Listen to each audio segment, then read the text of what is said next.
Então tá, pessoal, hoje é dia 20 de agosto de 22, 8 horas e 36 minutos. É uma revisão, né, final. Vocês têm até amanhã para depositar no Moodle, né, até às 23 horas e 59 minutos. Se não conseguirem, claro que podem depositar um pouquinho mais tarde, né? Eventualmente, alguém foi viajar, alguém foi realizar algum tipo de atividade aí não conseguiu, ou deu problema no computador, na internet, né? Mas eu peço que vocês coloquem, né, nesse horário aí, até as 23 horas e 59 minutos. Né? Aí, de acordo, provavelmente essa semana, até o final da semana que vem, né, essa semana eu estou um pouquinho cheio, mas eu reviso aí o trabalho de vocês, avalio vocês, né? E aí vocês fecham as notas, eu acho, que do curso, né? E só falta para vocês realmente, né, a atividade final aí, que é a elaboração desse manual. Lembrando, né, para todos, principalmente para aqueles que não estão presentes, né, de que essa aula está sendo gravada e provavelmente hoje à tarde, ainda hoje à tarde, eu disponibilizo para vocês no Moodle, tá? E até amanhã no YouTube.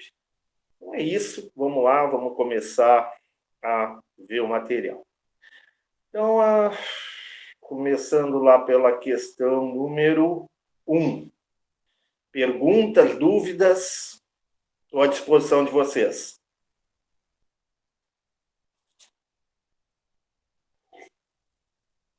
Ou vocês querem que eu revise todo o exercício? Vai demorar mais, vai demorar umas 2 horas. O que vocês preferem? Questões pontuais ou questões de revisão item por item? Hein? Silêncio no tribunal. Estão respondendo pelo chat? Ou estão quietos? Está todo mundo dormindo hoje ainda? O que vocês acham, hein? Vamos indo questão por questão. Se alguém tem uma dúvida mais profunda, mais passar talvez por cima, então, né? E daí, Tá. Então vou fazer o seguinte: vamos por questão, mas vamos muito rápido, tá? Bom dia, professor. Eu também prefiro questão por questão, rapidinho assim, mas então a coisa vai mais longe, tá? A coisa vai mais tranquilo. Longe, tá? Tranquilo, né? Então, vai lá. Então, essa aqui é uma questão interessante, porque apresenta, né, avaliação custo-efetividade, avaliação custo-utilidade, razão incremental, né? E apresenta aqui a comparação de 2 tratamentos. O professor deu aqui algumas informações, né? Aí, o custo por indivíduo, né, é simplesmente multiplicar o custo de 350, né, vezes o tempo do tratamento. Então, é 350 vezes 18,3, 520 vezes 9,5. Depois, ali, o custo social total, né, tu vai multiplicar pelo número de indivíduos a tratar, né, 6.405 vezes 25 mil, 4.940 vezes 25 mil. Ok. Aí, tu tem o custo social total, depois os quales. O que são os quales? Nada mais são do que medidas, né, de qualidade de vida, ganhos de qualidade de vida associados a uma terapêutica, associados a uma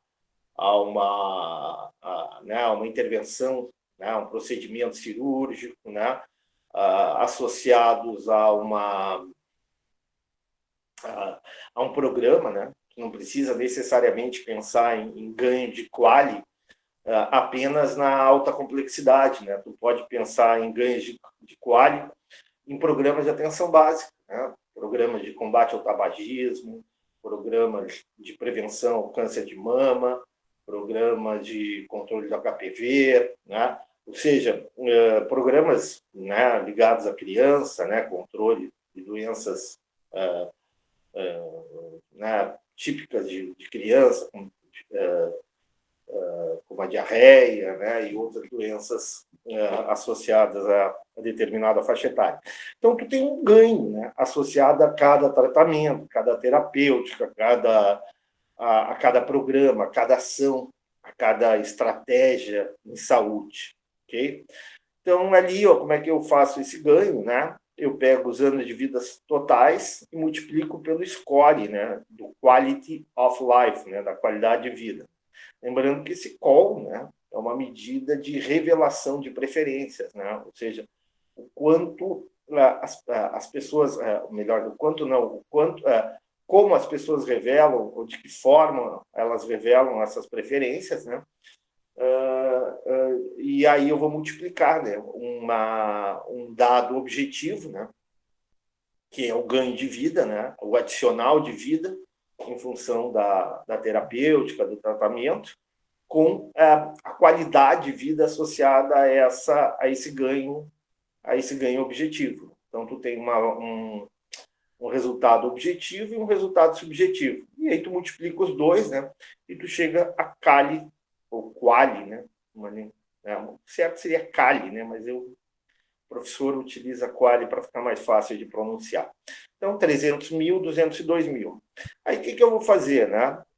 Cali por indivíduo, né? Como é que a gente calcula esse chamado Cali por indivíduo? Né? Cada indivíduo, né, ganhou, no caso do tratamento A, ganhou 12 Calis, né? E no tratamento B, ganhou 8,1 Cali. E aí começa, né? Custo por Cali ganho, né? Que nada mais é do que o custo social total, né? 160 milhões, 125 mil, dividido pelo total de Calis ali, 300 mil. Então, vai dar no tratamento A, 533,75, e no tratamento B, né, é 123 milhões e 500 mil, dividido pelo Cali totais, né, 202 mil, Quali totais, 202.500. Aí já se vê claramente que o custo por Quali ganho, né, do tratamento A é menor do que o custo por Quali ganho do tratamento B. Ou seja, do ponto da avaliação custo-utilidade, né, o tratamento A deveria ser escolhido considerando exclusivamente esse critério. Lembrando que na tomada de decisão, na escolha, né, de uma terapêutica, da incorporação de uma tecnologia, né, da escolha de um novo procedimento como padrão, evidentemente, né, que não é um único critério que vai ser o definitivo, vai ser o determinante, ele pode ter um peso maior, um peso menor, né, na tomada de decisão. Então, é isso aí que fica ali, o tratamento A, menor custo por Cali ganho. Alguma dúvida alternativa A? Sim ou não? Professor, Fala. Quem é que está falando? É a Cris. Cris, tá, fala. Olha só, no exercício que o senhor nos passou, não está pedindo ali análise o custo do tratamento ali, ó, por indivíduo, custo total do tratamento por indivíduo, aliás, aquele custo por indivíduo por todo o tratamento, assim, não está aparecendo na nossa tabelinha. Não tem problema, não tem problema. Pode colocar e pode não colocar, não vai mudar o resultado. Tá, e também para nós está em meses ali, os 18,3 é meses, está em meses. Tem certeza que está meses? Sim. Tá, tudo bem. Não Mas muda também. Mas é que a gente calculou como ano. É que daí muda um pouco o valor, né? É. Por que vocês colocaram? Mas não tá anos aqui, ó. Sim, por isso mesmo que a gente achou que foi um equívoco e utilizou anos. É anos. Tá certinho. Tá? Tá. É anos. Tá, é isso aí. Tudo bem? Alguma dúvida quanto a isso? Não. Obrigado, Cris. É Cristina ou Cristine? Inclusive, o senhor vai ser meu orientador. Já vai decorando meu nome, que o senhor vai ser meu orientador. Opa! É a área que tu vai trabalhar com o quê? Licitações. Lei. Tá bom, não vamos. Depois a gente conversa, tá? Vamos lá. Existe algum tratamento dominante? Não, né, pessoal? Tratamento dominante a gente já falou, né? Isso aí, pessoal, tratamento dominante tem a ver com teoria dos jogos, né? Ou seja, o que é um tratamento dominante, né? Dentro da teoria dos jogos, né? Uma escolha dominante é aquela escolha onde tu tem o melhor resultado, a melhor situação em todas as variáveis possíveis, né?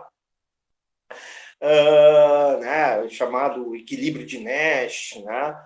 O resultado de Nash, né? Tem toda uma teoria dos jogos que é aplicada no direito, né? Por exemplo, né, já que a Cris está falando aí sobre licitações, né?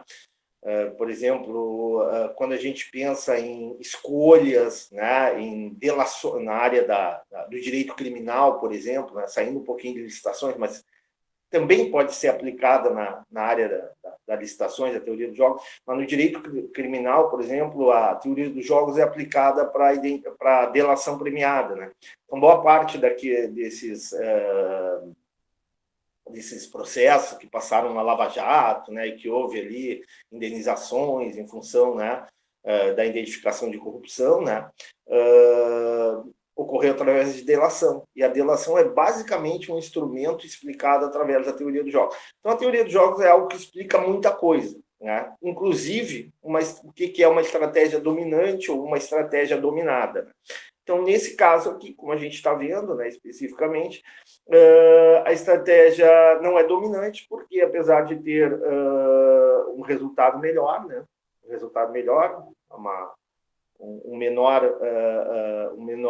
maior ganho de qualis, né, ou seja, o programa ele é mais eficaz / efetivo, né, programa A, o tratamento A em relação ao tratamento B, né, ele também tem um custo mais alto, tá?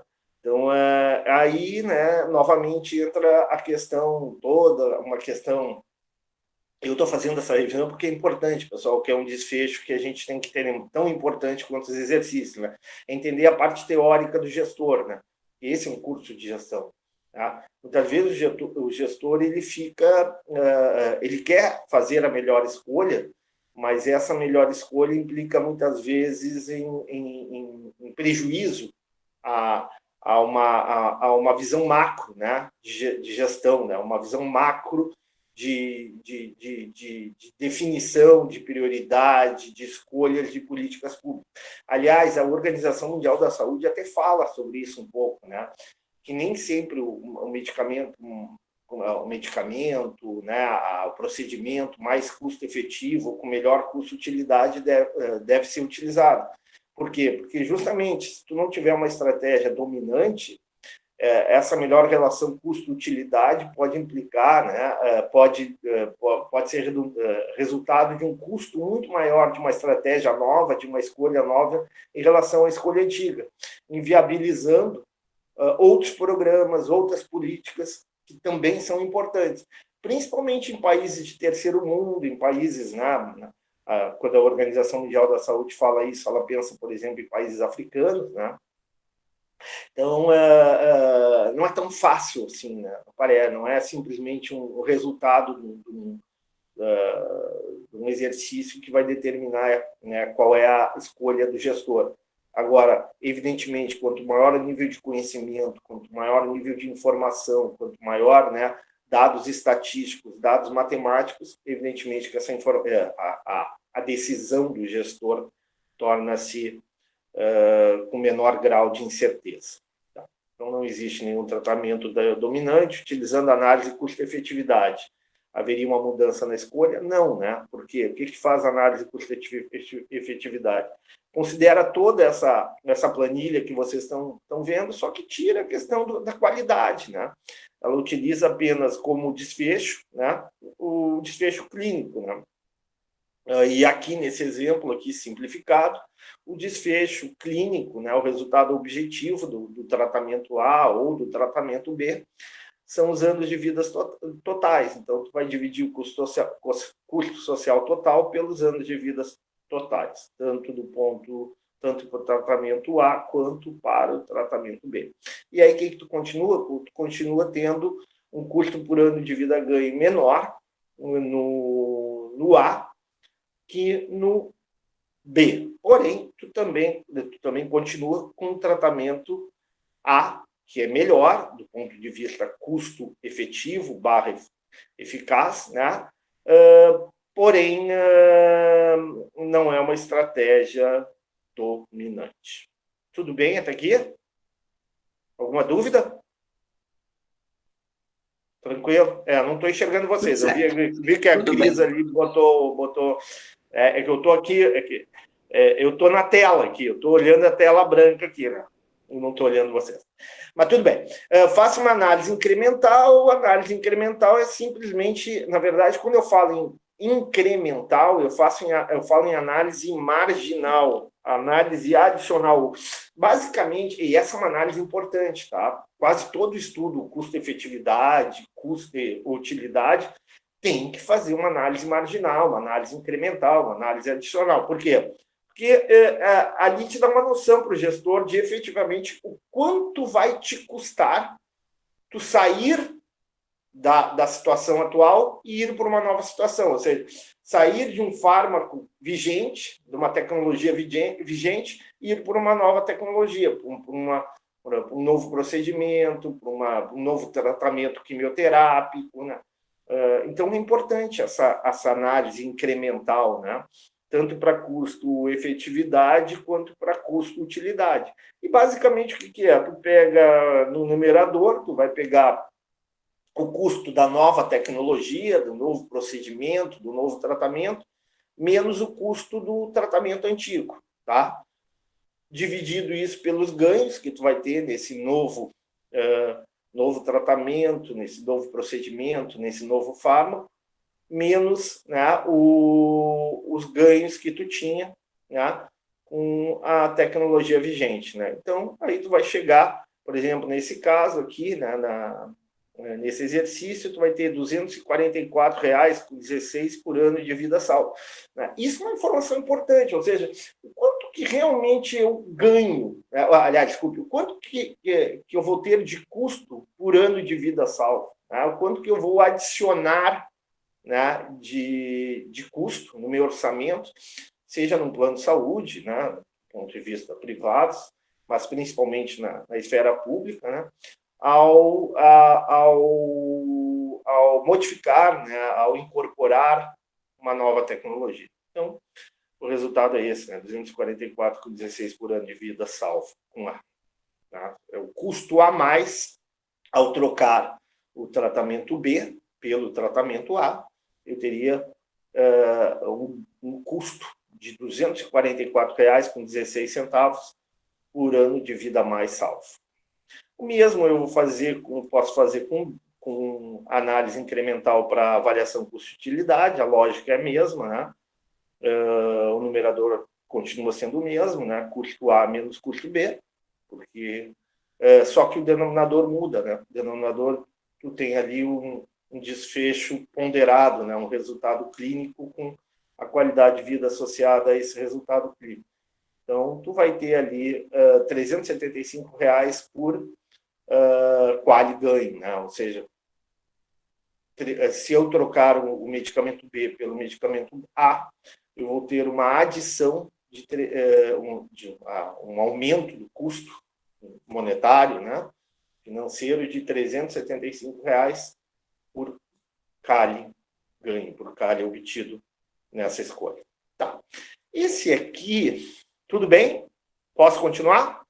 Cris, dá o ponto, tudo tranquilo aí? Tá.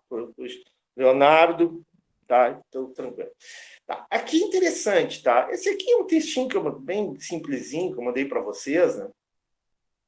Não vou perder muito tempo aqui, porque, na verdade, tem muito mais do que esse textinho, né?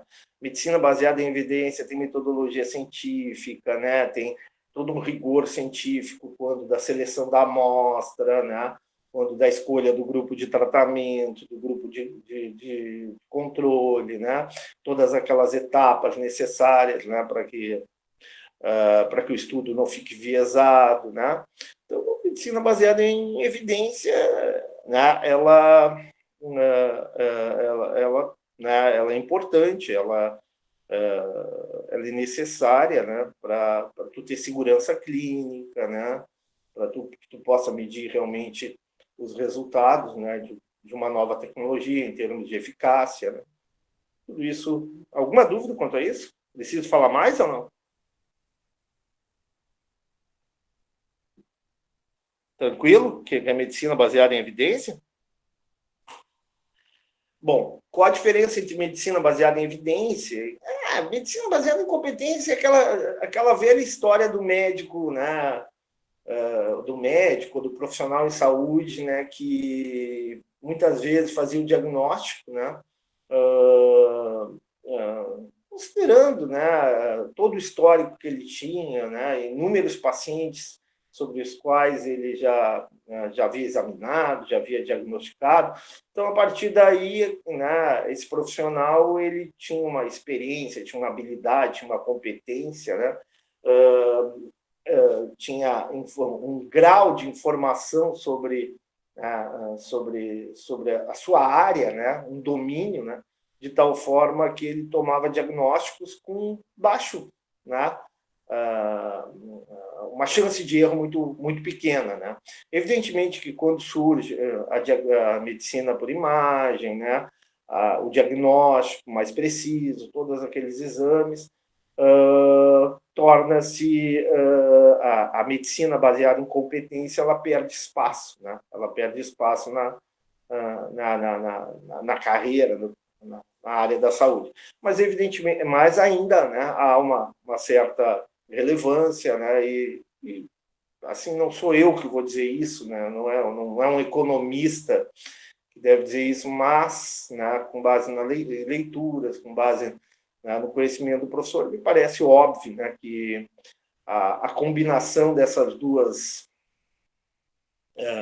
da medicina baseada em evidência, né, da medicina baseada em competência, talvez seja o melhor caminho para o futuro na área da saúde, para a tomada de decisão na área da saúde.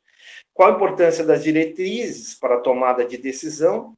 Embasa melhores escolhas, aumenta a segurança, né? E racionaliza custos, né? Isso aqui é importante, né? A importância das diretrizes, ela melhora, né? Faz com que tu tenha um menor erro, uma menor chance de erro. Na verdade, não é um menor erro, uma menor chance de erro, menor probabilidade, né, de erro na tomada de decisão. Consequentemente, aumenta a segurança. E, do ponto de vista econômico-financeiro, né, quando tu tem diretrizes, tu racionaliza custos, né, tu diminui a judicialização em saúde, diminui, né, de certa forma, tu também engessa, né, o profissional, né, porque ele fica meio limitado, né, ou ele fica subordinado a essas diretrizes, né. Aí, claro, né, o profissional ele até pode questionar essas diretrizes, fazer a partir do seu conhecimento, a partir da sua formação, a partir né, de uma literatura, né, ele pode justificar, inclusive, outros caminhos, outras medidas para o tratamento. Alguém quer falar? Tem gente querendo entrar, professor. Opa, desculpe. Já autorizei. Tá. Aqui, ó, qual o impacto econômico da medicina baseada em evidência sobre o setor da saúde?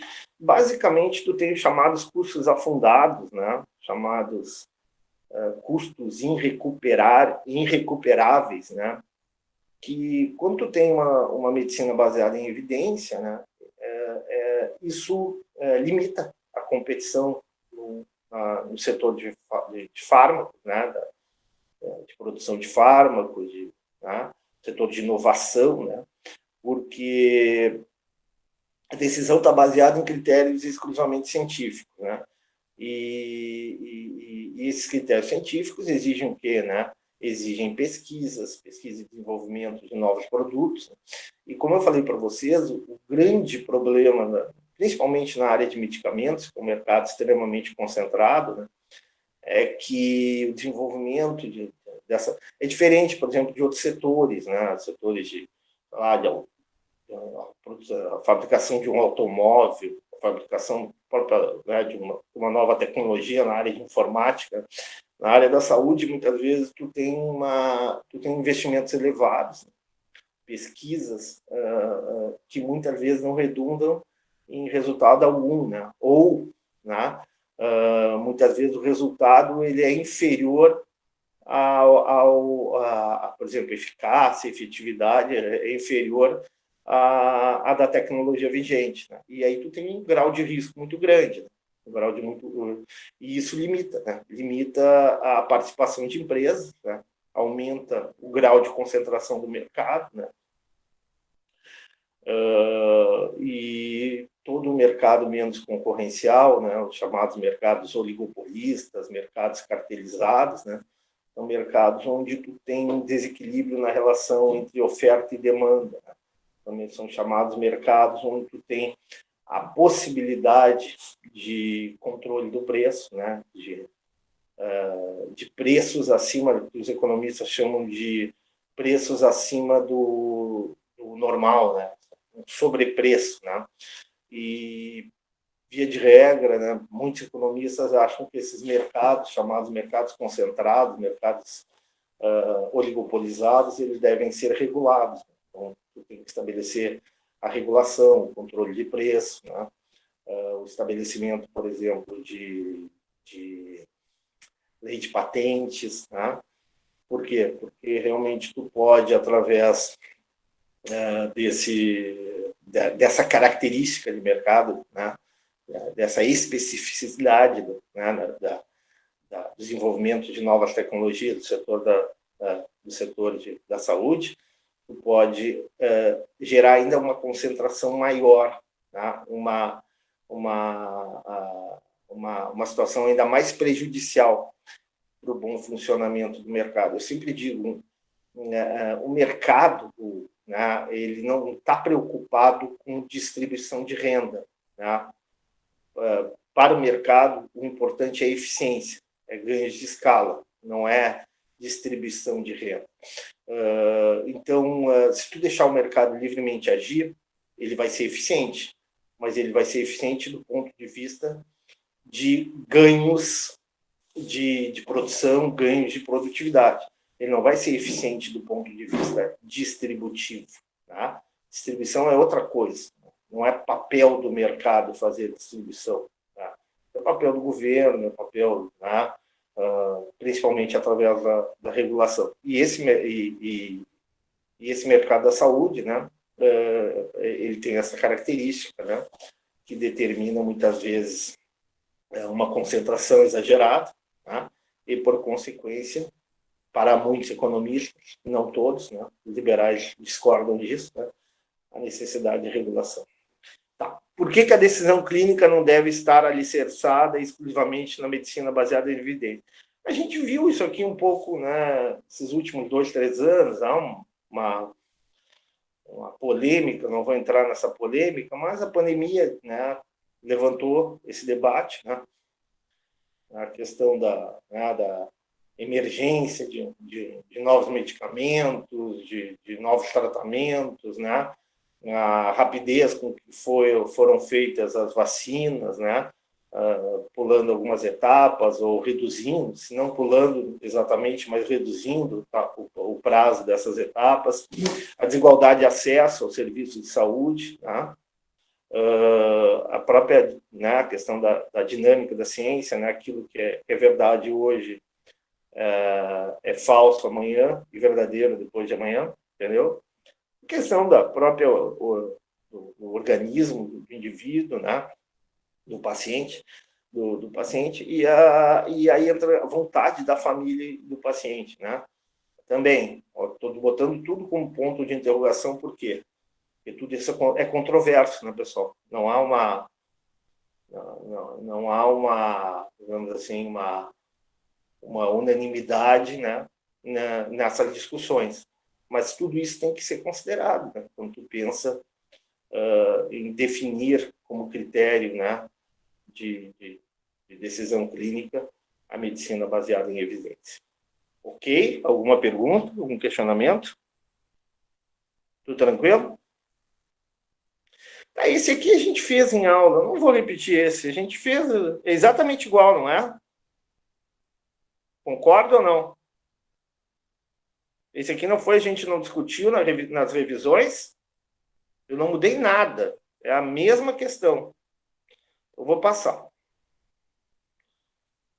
Esse aqui, eu não vou fazer agora, porque senão vai ser 2 horas fazendo, mas também a gente fez, né? Árvore de decisão, comparando duas drogas, né? Uma droga muito semelhante, né? Só, basicamente, o que eu mudei aqui? Eu mudei, basicamente, foi os percentuais, os valores, né? Mas vai construir a primeira, tu vai construir uma árvore de decisão para a droga alfa, né? A um custo, aí tu vai, né, construir lá os ramos, né, de acordo com as alternativas possíveis, se ela gera ou não reações adversas, se ela gera ou não, se ela determina ou não a curas. Em caso da falha, né, tu vai usar um outro tratamento, nesse caso aqui um outro antibiótico, né, e a partir daí tu constrói a árvore, né, que nada mais é do que um instrumento estatístico, um instrumento matemático, né, para calcular probabilidades, né, e valor esperado. Né? Porque aqui o que a gente faz? Qual é a grande diferença, por exemplo, de um curso de estatística, de um curso de epidemiologia, sei lá, ou de bioestatística? O que a gente faz nessa árvore? A gente coloca valores financeiros, né? A gente coloca informações financeiras e associa essas informações, no caso, custo, à probabilidade associada a cada ramo da árvore. Então, para cada ramo da árvore, vai ter uma probabilidade de realização, de atendimento, né? E associado a essa probabilidade, né, tu vai ter um custo. Então, não sei lá, por exemplo, medicamento A, tu tem... tu usou um medicamento A, não teve reações adversas, foi efetivo para aquele paciente ou para aquele grupo de pacientes, né? Você vai ter um custo. Aquele mesmo medicamento A teve reações adversas, mas o paciente foi curado do problema, da enfermidade, vai ter outro tipo. E a partir daí tu constrói, né, diversas situações possíveis, né, com o uso daquela terapêutica, com o uso daquele tratamento, com o uso daquela escolha, tá? E associada a cada uma dessas situações possíveis uma probabilidade e um custo. E tu vai ponderar, basicamente, o que tu vai fazer? Tu vai ponderar aquela probabilidade àquele custo, tá? E a partir daí tu vai ter o custo esperado do tratamento, o custo esperado da terapêutica, o custo esperado do programa, pode pensar em um programa de saúde, né?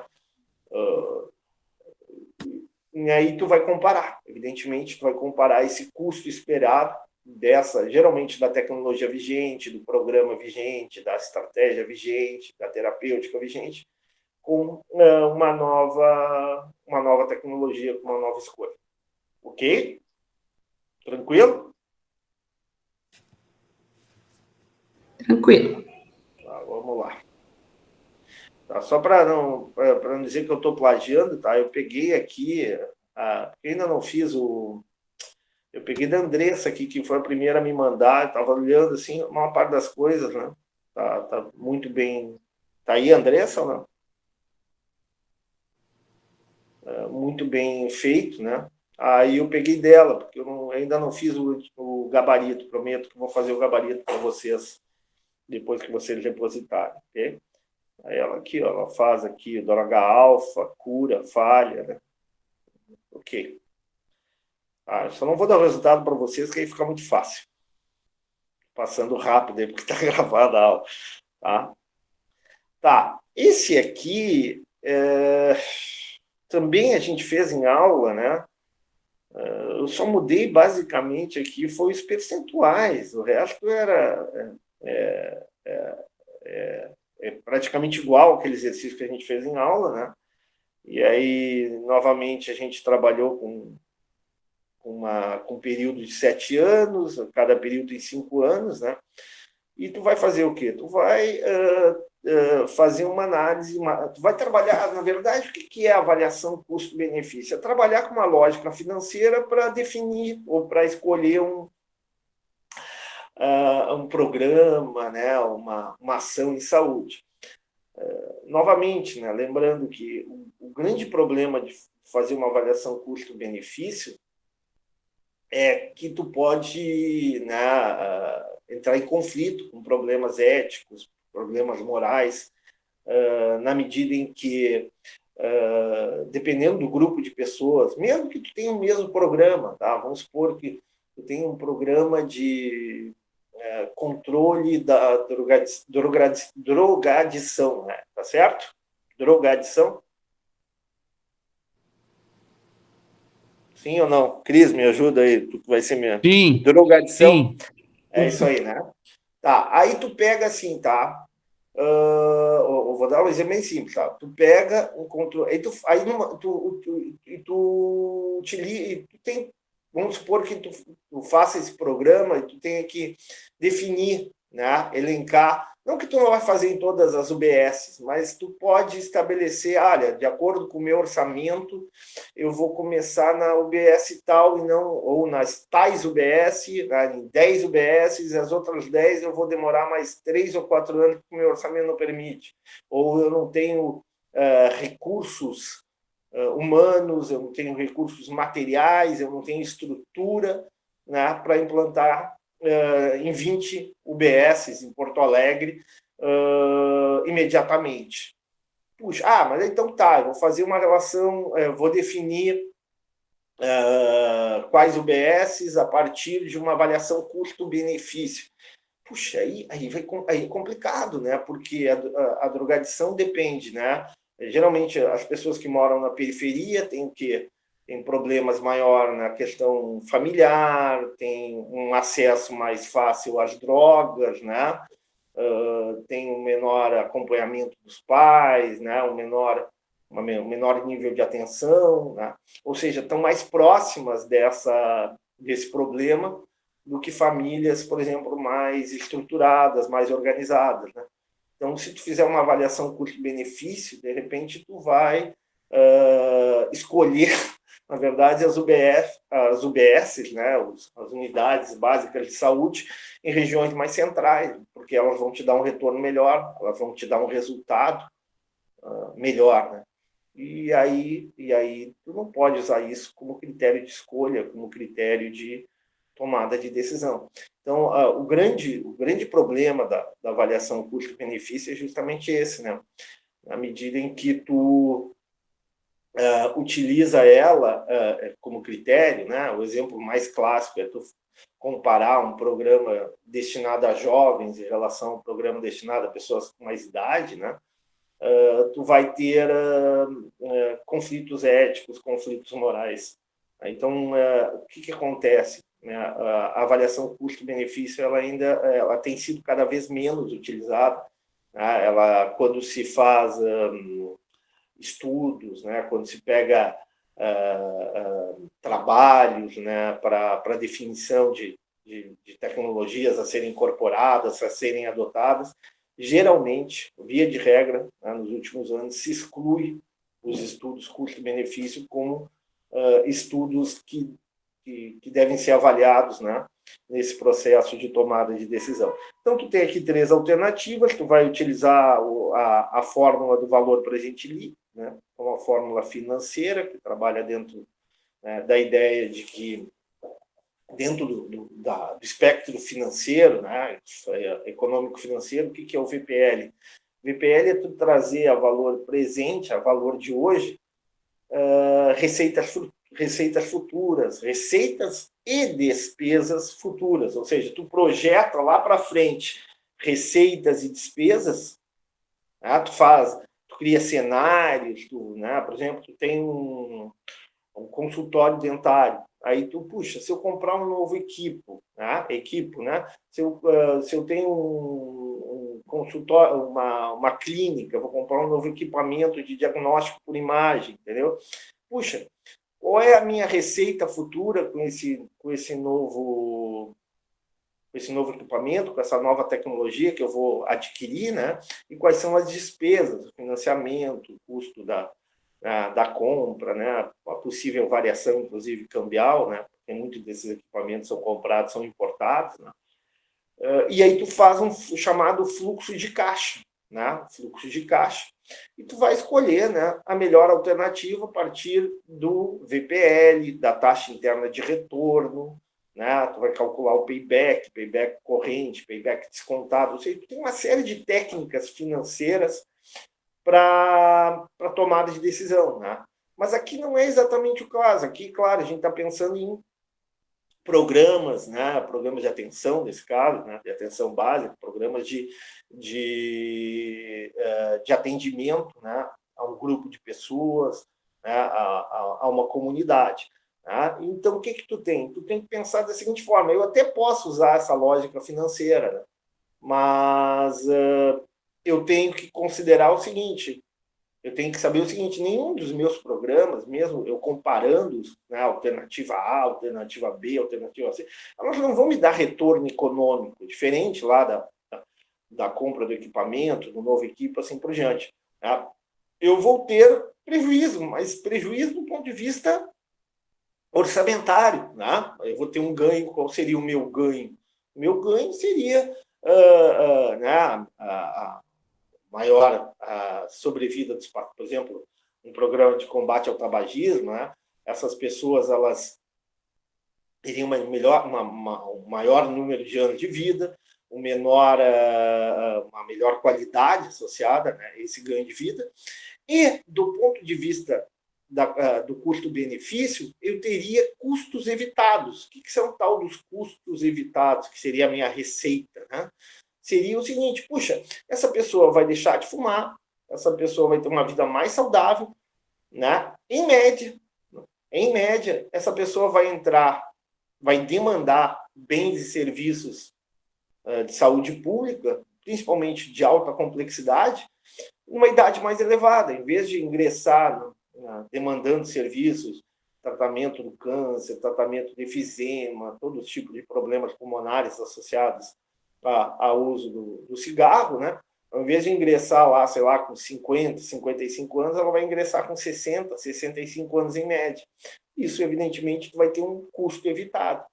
Para ti, isso é uma receita como gestor público. Para ti, isso é um ganho como gestor público se tu fizer uma avaliação custo-benefício. Aí sim, aí tu aplica a lógica financeira, tu aplica os custos que tu tem com o acolhimento dessa pessoa, com o acompanhamento dessa pessoa, né, com médicos, enfermeiros, né, profissionais lá que trabalham na execução desse programa, né, e compara com os custos evitados, que seriam as tuas receitas, ou seja, o que tu deixa de gastar na medida em que esse programa é implantado e operacionalizado. Né? Então, tu faz, aí sim, aí tu parte de uma lógica financeira para definir quais, né, dentre diversas alternativas, qual seria melhor. Né? Lembrando sempre, né, provavelmente essas 3 alternativas, né, uma, 2, 3, 4 alternativas que tu vai comparar, elas vão apresentar valor presente líquido negativo. Mas isso não impede da implantação e operação do programa, porque o objetivo não é exatamente obter lucro, obter resultado financeiro quando tu implanta um programa, quando tu executa um programa. Agora, como tu está seguindo uma lógica financeira, tu vai fazer a escolha, né, na comparação, né, do resultado dessas alternativas, a partir daquele VPL, do valor presente líquido, que mais se aproxima de zero, ou seja, que é mais próximo de um equilíbrio. Me fiz claro ou não? Sim ou não? Tá. Então é isso, tá? Então, aplicar o VPL, que a gente já falou bastante. Aqui, ó, verdadeiro ou falso, avaliação custo-benefício, avaliação custo mínimo, né? Que podem... Alguma dúvida quanto a essa? 6? Alguma pergunta, algum questionamento? Estou à disposição. Se não, vou passar. Estou à disposição de vocês. Não? Podem escrever pelo chat. Pelo chat eu consigo ler. Não. Então tá. Toca a ficha. Ok. Gente. Ok. Tá. Aqui também é repetição. Aqui é da vacinar ou não vacinar, né? Aqui novamente, né? Novamente, aqui tu tem uma avaliação, essa aqui é uma mistura de avaliação custo mínimo com avaliação custo-benefício, né? O que tu tem aqui? Tu tem opção, né, da empresa entre escolher ou não vacinar os seus funcionários contra a gripe comum. Lembrando sempre, claro, que cabe ao funcionário tomar essa decisão se aceita ou não, né, receber a vacina, né? E aí tu tem, né? Tu pega informações lá da contabilidade. Isso não sai do nada, pessoal, tá? Isso que vocês têm que entender, não é o professor que inventa essas coisas, né? Existe um setor, não sei se vocês estudaram acho que com a Adriana, né, a disciplina de contabilidade de custos, né? O que é essa disciplina de contabilidade de custos? É uma disciplina de apropriação de custos, né? Tu começa a identificar os custos associados a cada atividade, né, a cada situação, né, em uma organização. No caso, um hospital é uma coisa muito interessante, né, porque o custo de um hospital é extrema, né, a mensuração dos custos de um hospital, de uma clínica, né, é muito complicado. Por que ela é muito complicado? Porque existem inúmeros serviços, inúmeras atividades sendo realizadas concomitantemente com recursos, muitas vezes, de uso comum. Tá? Então, lá dentro de um hospital, como da Brigada, por exemplo, está realizando diversos tipos de procedimentos, diversos tipos de tratamentos, né? E esses recursos, sejam eles materiais ou humanos, são utilizados concomitantemente. Então, o que acontece, né, essa apropriação de custos, né, essa divisão dos custos, a identificação dos custos exatamente, o quanto daquele médico, o quanto daquele anestesista, o quanto daquele profissional de saúde, né, o enfermeiro que está trabalhando também lá na sala de cirurgia, né, o quanto realmente do salário dele, no caso, né, do ganho desse profissional, está associado a uma ou outra atividade, a um ou outro serviço. É muito difícil, tá? Não sei se a Adriana falou isso, mas eu, quando dava contabilidade de custos, eu salientava isso. Na área da saúde, tu tem ali o chamado método de custeio ABC, né? Que é o método de apropriação dos custos por atividades. Eu diria o mais apropriado como metodologia de apropriação de custos, né? Mas mesmo assim uma coisa complexa, não é fácil, né? O setor de contabilidade de custos de um hospital, ele deve ser muito bem equipado, deve ter profissionais qualificados, contadores, em geral são contadores, né? Tem a melhor formação nessa área, né?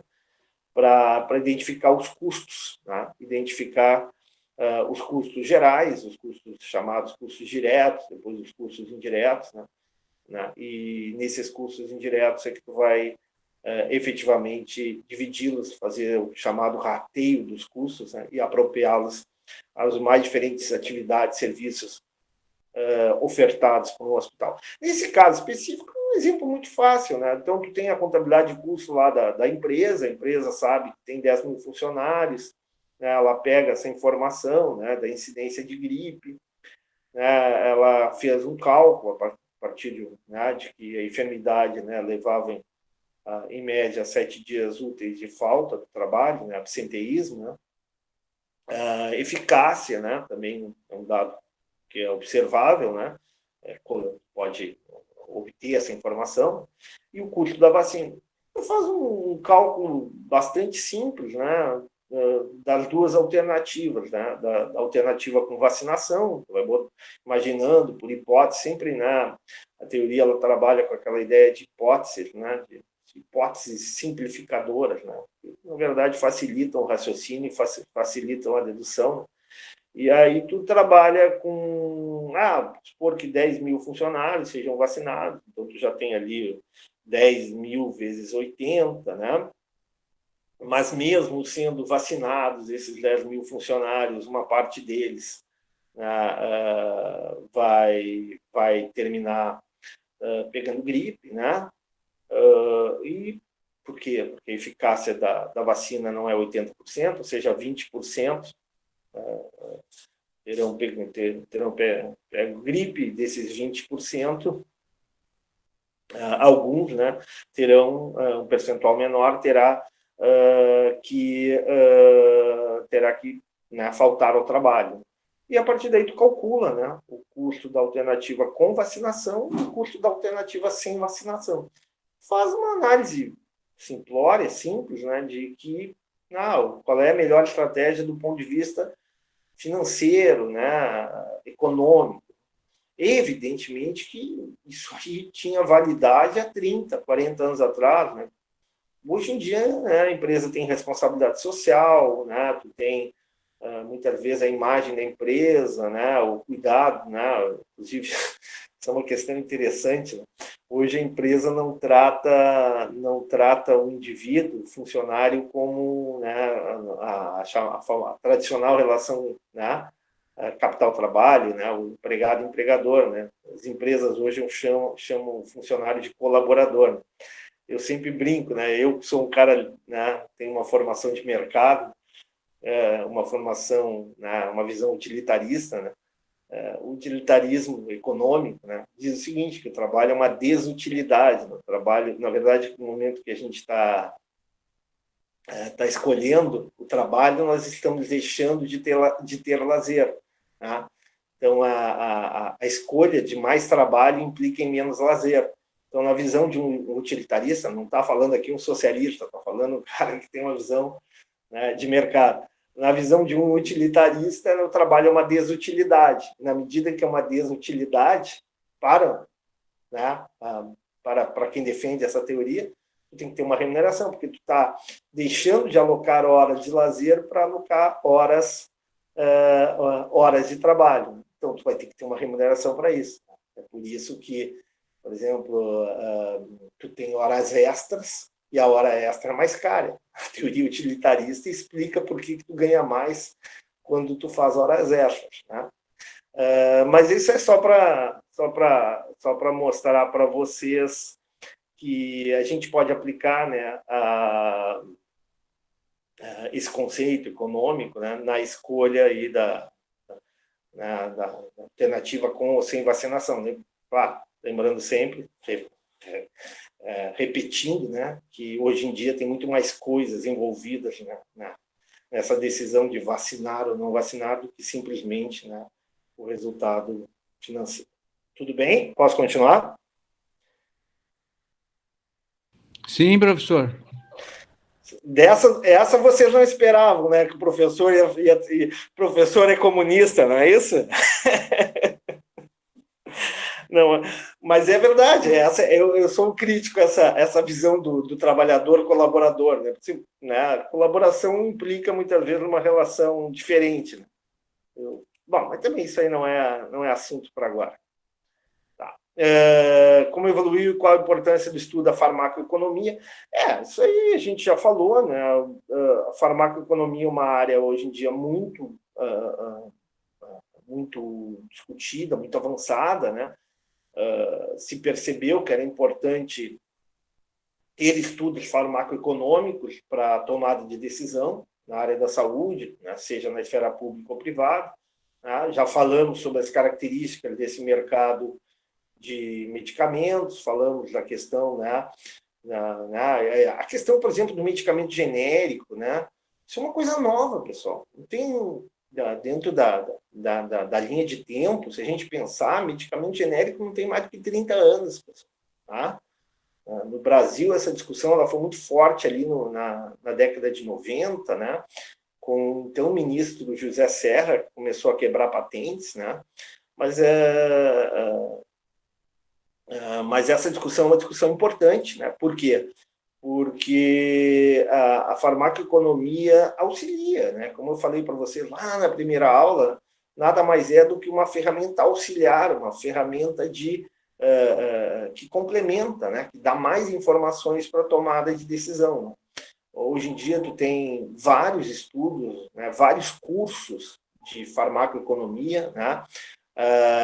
O curso de farmácia, né, por exemplo, aqui da URGS, já oferta essa disciplina, tá? Eu já fui lá dar palestra para o pessoal da farmácia, né? O pessoal está cada vez mais interessado, né? Os profissionais de saúde em geral gostam de estudar farmacoeconomia, né? E claro, né? Sabendo que todo conhecimento, toda área, ela tem as suas limitações, né? Tem os seus limites e a gente deve considerar isso. Mas, sem dúvida nenhuma, que o estudo farmacoeconômico está cada vez mais presente, né? Na gestão pública, né? E o gestor ele considera como mais uma ferramenta para tomar de decisão. Bom, análise custo-efetividade, em que difere a análise custo-efetividade dos outros métodos?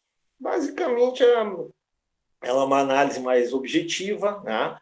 Na medida em que ela define claramente o resultado, né? Um desfecho objetivo, né? Redução da pressão arterial, redução da taxa de glicose, anos de vida salvas, e por aí vai, né? Recidiva da doença, né? Taxa de recidiva da doença, tá? Ou seja, tem um resultado objetivo, um resultado clínico, né? Bastante objetivo. Então, ela tem vantagens, né? A maior parte dos estudos na área de avaliação econômica em saúde, de avaliação de tecnologia em saúde, são estudos custo-efetividade. Por quê? Porque eles apresentam resultados expressivos, resultados robustos, mas com custos mais baixos, por exemplo, que na comparação com a avaliação custo-utilidade, né? E sem os problemas, né, que a gente já conversou sobre avaliação custo-benefício e avaliação custo-mínimo. Então, se a gente for ver hoje na literatura mundial, né, nessa área de ATS, a maior parte dos estudos, a maior parte das análises, são análise custo-efetividade. O único senão da análise custo-efetividade, ou dois senões, digamos assim, né? Primeiro é a questão de que ele permite comparar apenas situações, tratamentos, terapêuticas, né? Com desfechos clínicos semelhantes, né? Não posso comparar, por exemplo, uma doença, né, medicamento para hipertensão com medicamento para diabetes, são coisas diferentes, tá? Então, não vou fazer uma avaliação custo-efetividade na comparação entre esses dois medicamentos. E o outro é que, hoje em dia, né, novamente, nós temos a questão do conceito de vida, de extensão da vida, é um conceito onde a qualidade é importante, né? Não só a quantidade de anos a mais, né, quanto a qualidade associada a essa extensão de vida. Então, e essa análise, esse estudo, custo-efetividade, não consegue atingir, né, esse outro ponto. Tá. Quais possíveis vantagens, desvantagens do método? Aqui, né, uma forma mais elaborada, né? De certa forma, já respondi o que está na A, né? Né, ela é muito, digamos assim, né, tem sido cada vez mais, tem tido cada vez mais relevância, tem tido cada vez mais destaque, né, nos métodos de avaliação econômica e saúde. Agora, ela tem um problema, né? Ela é muito custosa, né? Ela tem um custo muito alto, tá? O custo associado à sua aplicação é extremamente elevado, exigem profissionais, recursos humanos capacitados, tá? Envolve, né, muitas vezes, um tempo maior para a obtenção dos resultados, tá? Estudos mais extensos, né? E, portanto, novamente, mais custosos, né? E como tu tem uma subjetividade, né, que é a qualidade de vida, a regulação de preferências é algo complexo, né? Não é tão fácil, né? Cada indivíduo, cada pessoa, em função da cultura, em função da idade, né, em função dos seus hábitos, né, em função do meio em que ela vive, né, pode variar esse conceito aí, o que ela considera mais ou menos qualidade de vida. Então, é importante a avaliação custo-utilidade? Há um crescimento dos estudos de avaliação custo-utilidade? Há um crescimento significativo, mas ainda, né, os estudos custo-efetividade são preponderantes nessa área. em que situação, a gente já falou também isso, não vou repetir, em que situação é viável o uso da avaliação custo-benefício, quando tal estudo não conflita, né, questões éticas, né, questões éticas e morais. Tá. Medidas diretas e indiretas também, né, a gente já falou, tem no texto, vou passar, senão vai ficar muito extenso. Estratégia dominante, a gente já falou, quando uma nova tecnologia deve ser incorporada do ponto de vista da relação custo-efetividade. Aqui é o seguinte, né? Claro, quando apresenta uma melhor relação custo-efetividade, quando é uma estratégia dominante, né? Ou quando, por exemplo, mesmo que não seja uma estratégia dominante, né, ela tem uma eficácia muito superior, por exemplo, com o fármaco, uma eficácia muito superior ao fármaco vigente, à tecnologia vigente. Né? Então, a tecnologia, a relação custo-efetividade, ela sinaliza, né? Ela indica, olha,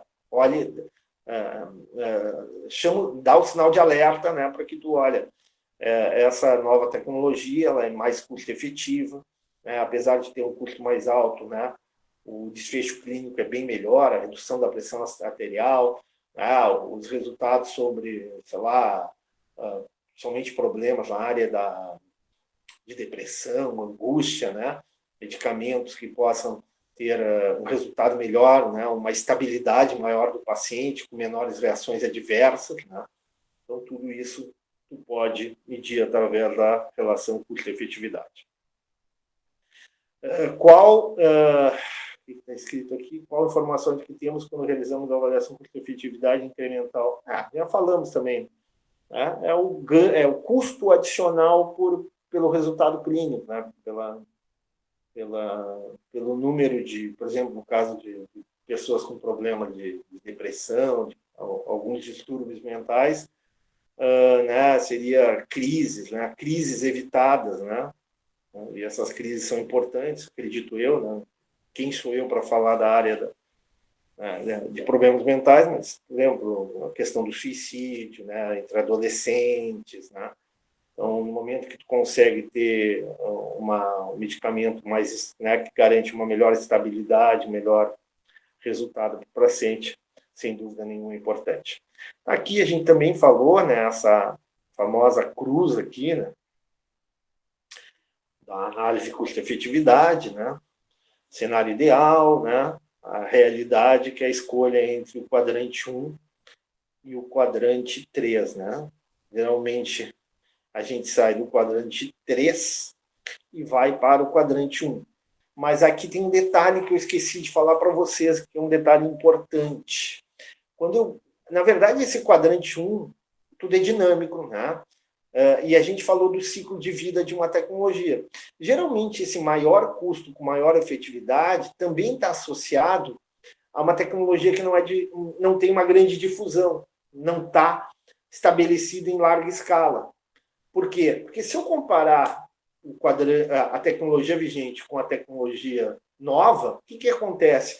A tecnologia vigente já é uma tecnologia que está dentro daquele ciclo de vida. Vocês lembram que a gente desenhou, né? Que eu apresentei para vocês o ciclo de vida da tecnologia, que tem todas as etapas de testes em animais, testes em seres humanos, né? O início, a difusão, o uso em larga escala, depois a obsolescência. Né? Isso é uma coisa que o gestor deve considerar. Mas tudo bem. Né? Mas é muito mais, o custo é muito maior da nova tecnologia em relação à tecnologia vigente. Mas tem um detalhe nessa história.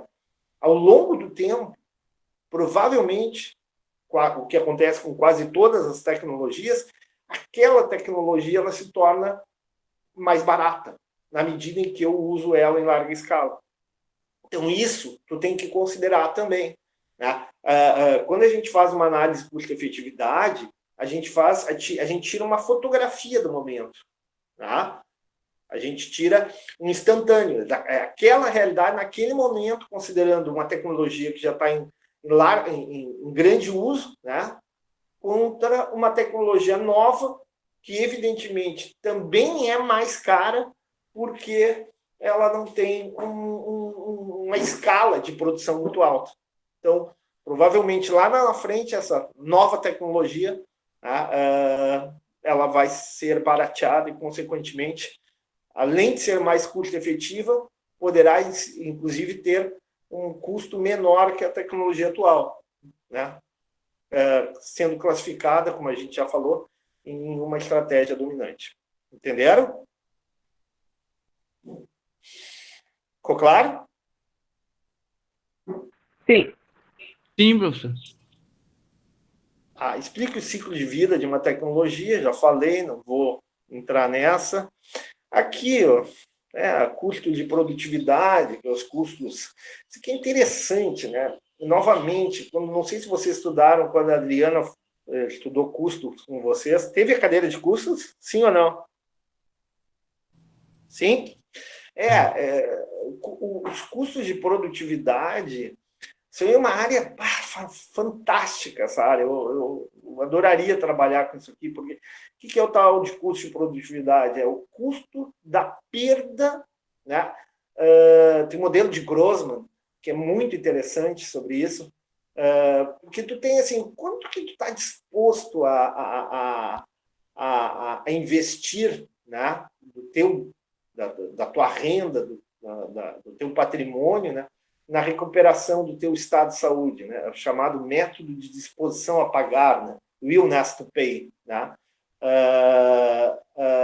Quanto tu está disposto a pagar para recuperar o estado de saúde? Por quê? Porque à medida que tu envelhece, na medida em que tu passa por novas fases na vida, né? Tu tem uma perda da capacidade de trabalhar, né? Ou até mesmo em função do tipo de trabalho que tu executa, né? Tu gera, né, por exemplo, a famosa enfermidade da repetição, né, muito característica de pessoas que trabalham na área de informática, na área de digitação, né? Então, e tu pode medir isso, né? Tu pode medir isso, por exemplo, né, com o absenteísmo dessa pessoa, tu pode medir isso, por exemplo, pegando dados da Previdência, né, da Previdência Social, né? E aí tu pode pegar, dividir por grupos etários e por grupo e por atividade específica, né? Por tipo de atividade que esses grupos executam, e a partir daí estimar, né, o absenteísmo, estimar todo tipo de prejuízo associado, né, tanto a uma maior faixa etária quanto a um determinado tipo de atividade, né? É muito interessante. Aí tu pode estimar chamado esses custos de produtividade ou custos indiretos. São estudos interessantes e que ajudam na elaboração de políticas públicas, né? Na regulação de determinadas atividades, determinadas profissões. Bom, farmacoeconomia, tá? A gente já falou bastante, custo de oportunidade. Hoje vocês estão tendo custo de oportunidade, né? Então, aqui, um professor chato dando aula pela enésima vez, né? Poderiam estar, sei lá, passeando com os filhos, né? Visitando, sei lá, fazendo qualquer coisa, indo para Gramado, assim por diante. Se é que não tem gente em Gramado aqui, não sei, mas tudo bem. Ou pelo menos passeando lá em Gramado. Tá. Essa 15, sim, essa 15 eu vou dar uma atenção especial.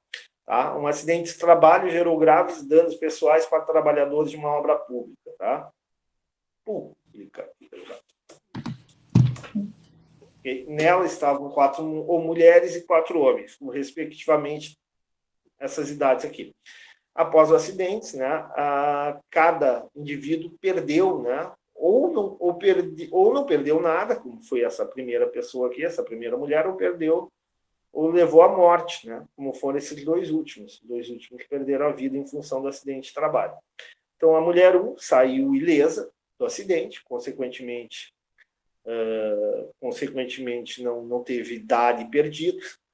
A mulher 2 saiu com pequenas sequelas, aí eu multipliquei aqui 0,2 vezes a expectativa, a tábua de vida dessa mulher, né? 80, menos a idade dela, calculei 8,4.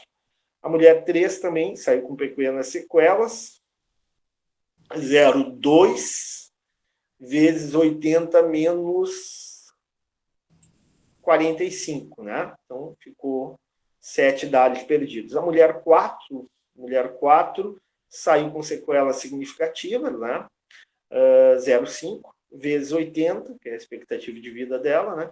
Menos 56, que era a idade no momento do acidente. O homem saiu com sequelas muito significativas, perdeu 0,8, a expectativa do homem é menor, 74 menos 37, 29,6 DALIs.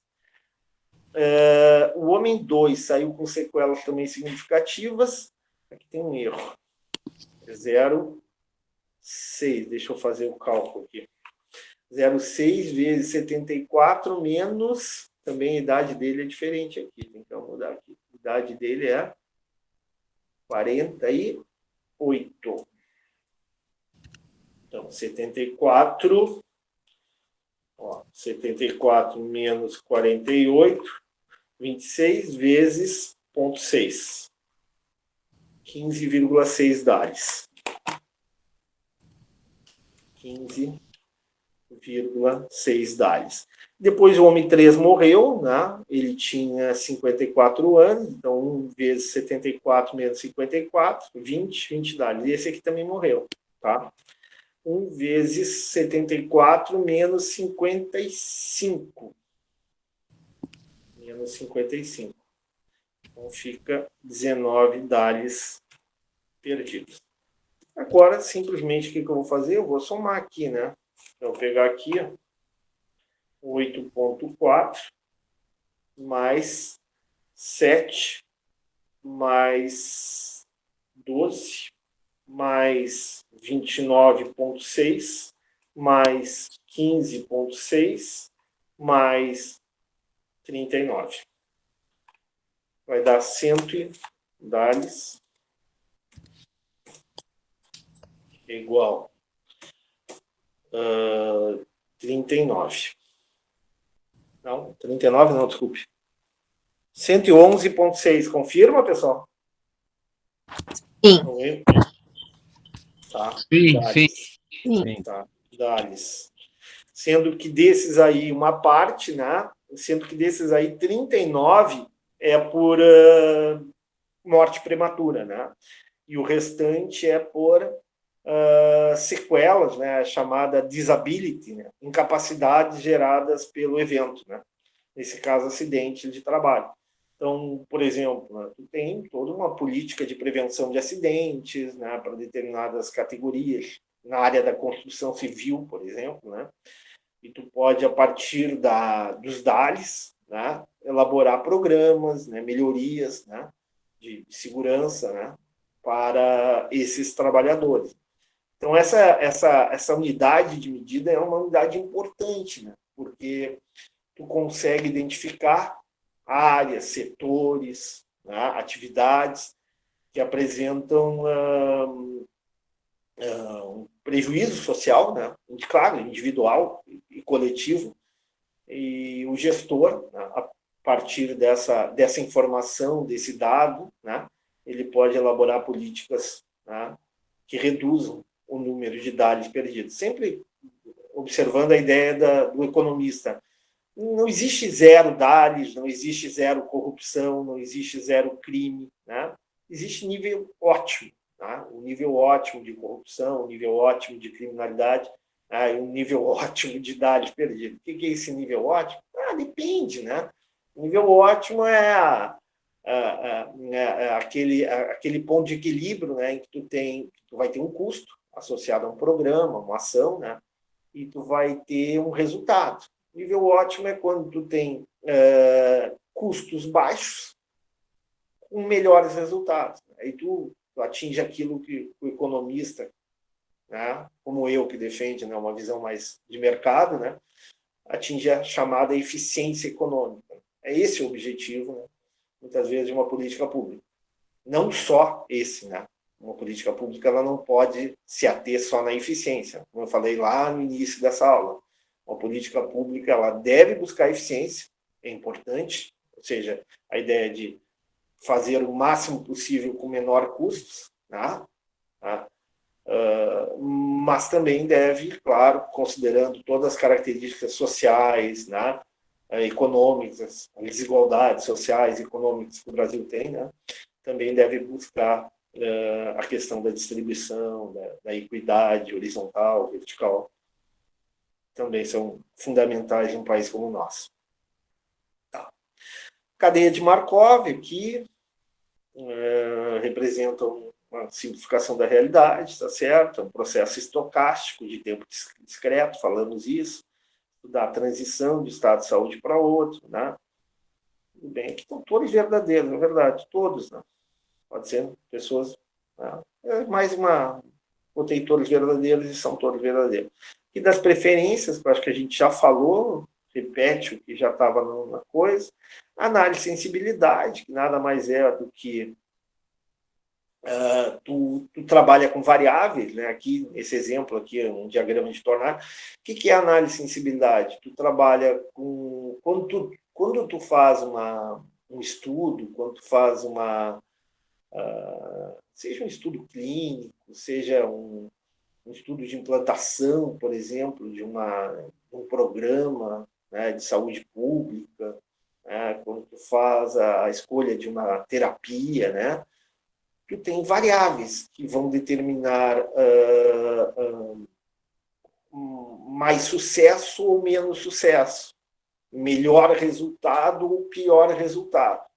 Aí, o que é uma análise de sensibilidade? Basicamente é o seguinte, tu seleciona quais são as principais variáveis que podem afetar o teu resultado. Trabalha, né, com dois cenários possíveis, pelo menos 2 cenários, né? Pode trabalhar até com mais. Mas, quais são os cenários? Né? Que tu tenha eficiência ou não eficiência, né? A boa utilização ou a não boa utilização. Por exemplo, tu tenha, num programa de atenção básica, tu tenha profissionais treinados e capacitados e profissionais não treinados, ou motivados e não motivados, tá? Estrutura adequada sem a estrutura adequada, né? Processo de operação, de acolhimento correto ou mal feito, bem feito ou mal feito. Então, a partir daí, tu cria a chamada análise de sensibilidade. Se uma coisa ou outra acontecer, né, qual é a variabilidade, né? Qual é o impacto que tem aquela variável, que tem aquela situação sobre o resultado, né? Sobre o resultado do programa, sobre o resultado da estratégia em saúde. Então, isso basicamente seria uma análise de sensibilidade. E aí tu consegue identificar, a partir da análise de sensibilidade, quais são as variáveis mais importantes, né? Quais são as variáveis que geram, que podem gerar um prejuízo efetivo no teu programa, na implantação e na execução do teu programa. Tu pode, inclusive, dar mais atenção para essas variáveis, né? Pode ficar mais atento como gestor público e dizendo, olha, sobre essas variáveis eu vou ter que ter um acompanhamento melhor, vou ter que ter um cuidado maior, porque elas podem impactar, podem determinar um resultado, pode potencializar o resultado, ou seja, pode melhorar do que aquilo que era esperado, ou, por outro lado, ela pode gerar um impacto muito negativo, pode tornar o programa, a ação, a estratégia de saúde com resultados pífios, né, ou resultados pouco significativos. Tá claro? Então, Sim. Pessoal, tudo bem? Tudo certo. Então, pessoal, quero agradecer muito a atenção de vocês. Para mim é um prazer dar aula para vocês, para pessoas extremamente qualificadas, né? A convivência com vocês é uma satisfação, né? Espero não ter tirado muito tempo de vocês, né? Espero ter contribuído com a formação de vocês nessa área, né? O professor não é um expert nessa área, reconheço, tem gente muito mais capacitada com isso, mas dentro das minhas limitações eu espero ter atingido aí as expectativas de vocês. E fica o convite, né? Oi? O senhor vai postar essa revisão hoje? Sim, no Moodle hoje à tarde. E no YouTube amanhã de manhã. Tá? Prometo. Obrigada. Aula gravada? Sim. Isso, aula gravada. É que eu não consegui Tranquilo. entrar mais cedo. Não, sem problema, Márcia. Tá bom, vou fazer o seguinte, eu ia dar minha caminhada agora, né? Eu tô na praia, vou dar minha caminhada. Não, tá bom. Tá vou muito botar no frio. Moodle. Tá muito frio. Não Posta para interessa, nós não a aula. interessa, não interessa, vou caminhar igual. Botar o casaco e vou. Botar minha luva e minha touca e vou. Bom, aí é o seguinte, eu vou ver se ainda hoje pela manhã, até o final da manhã, eu boto no Moodle, tá? No Moodle eu garanto até o final da manhã, tá? Tá, obrigada, prof. Então tá, novamente, muito obrigado por vocês, tá? Fica o convite, tá, pessoal? Agora, o Hermes, antes, né, nós não tínhamos sala, nós não tínhamos a estrutura adequada, né? Agora nós estamos com um espaço bem bom, salas bem modernas lá no Cientec, foram reformadas. Se vocês quiserem ir lá conversar com a professora, a Cristina já tá convocada, não está convidada, né? Fica lá, pessoal, será um prazer recebê-los lá e serão bem-vindos. Obrigado por tudo aí. Um ótimo trabalho, uma ótima atividade aí, final. Obrigada, professor. Obrigado, professor. Obrigado, bom. bom dia. Bom Tchau, dia. tchau. Obrigado, pessoal. Obrigado, professor. Abração. Tudo de bom para vocês. Ah.